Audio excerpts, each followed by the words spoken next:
Hello and welcome to Origin Problem Solving. In today's video, we're going to go through what an A3 is. In previous videos, we went over in depth the lean 8 steps of problem solving. Let's get started on what is an A3. Well, an A3 is, to be very specific, it's a size of a piece of paper. That piece of paper is blank when you get it.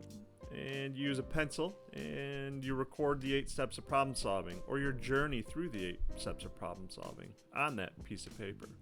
An A3 is also a whiteboard or a chalkboard, or it's a virtual whiteboard.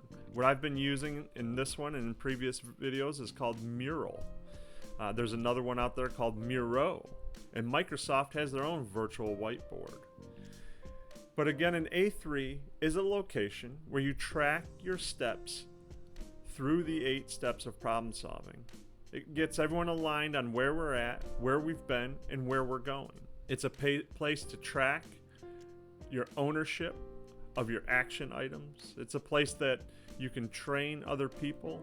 It's a place where we can use various tools out of the lean toolbox. But an A3 is simply that. It's a storyboard captured on a piece of paper, on a chalkboard, on a whiteboard, and it is used to show and tell. It's used to report out to executives, but more importantly, it's just used to keep you on track. So let's go over this A3 on a high level. We started out with preparation, where we tracked our progress through our preparation objectives on the to-do, doing, and done. We then went into training, and we trained and leveled everybody up. We then set our schedule for our Kaizen week. From there, we got the overall perception of the problem was. This is to bring everyone together and say, this is the problem that we're experiencing. Then we used data and defined further that problem. So we said, okay, here's our target, here's our actual, and the difference between our target and actual is our gap. We then took that gap, that whole pie of a problem, and we cut that pie up. And we said, okay, we looked at these different slices of that pie and said, we're going to go after these 2 slices. And those 2 slices, the data tells us those 2 slices should be enough to close our gap. We then become very specific on what our target is going to be, and we utilize a SMART target. This defines when we want to achieve our expected results. From there, we did the point of cause. This helps us locate in the process which process step is the problem originating from, or are we seeing the problem at. This helps us when we start going into root cause on where we're going to begin our 5 whys. From point of cause, we go to the root cause analysis, or the origin. In this case, we did the 5 whys. We did the 5 whys for the first slice of that pie, and then checked it with a therefore test. And then we took the next slice of that pie, that other problem, and we did 5 whys there, and then the therefore test. From there, we went to step 6, take action. This is where we are taking our countermeasures on a root cause to effectively close that gap. And we're going to track it by action and by owner. From there, we're going to continue to monitor our success through the data. In the same way that we determine what our gap was, we're going to determine how much we're going to close that gap. And then once we succeed, we're going to ensure that it doesn't happen again by standardizing our success. Now, these 8 steps of problem solving may look a little different than the 8 steps that you're used to. And I'm here to tell you that from company to company or contractor to contractor, those 8 steps can vary.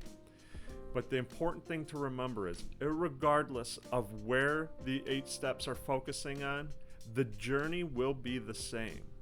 A lot of times you have short-term countermeasure as a individual step. I chose not to have short-term countermeasure as an individual focus point on my 8 steps of problem solving. Usually I'll do that in preparation, and that's for a variety of reasons. One reason for short-term countermeasures is we are really good at firefighting. Most of us are excellent.